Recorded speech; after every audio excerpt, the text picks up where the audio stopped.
भारतीय गुलकार और अदाकार ऋषभ टंडन, जो फकीर के नाम से शोहरत रखते थे, दिल का दौरा पड़ने के बायस 45 साल की उम्र में इंतकाल कर गए। भारतीय मीडिया के मुताबिक गुलकार को मंगल की रात नई दिल्ली में दिल का दौरा पड़ा, जो जानलेवा साबित हुआ। खानदानी जराये के मुताबिक ऋषभ अपने वालिद की नासाज तबीयत के बायस दिल्ली में मौजूद थे कि अचानक उनकी तबीयत बिगड़ गई।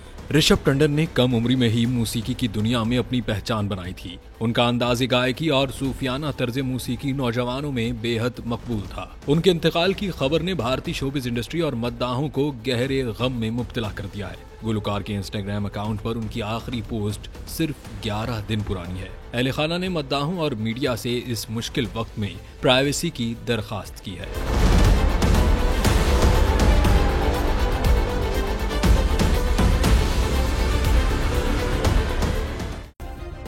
सब्सक्राइब करें और बेल दबाएं ताकि कोई खबर रह न जाए।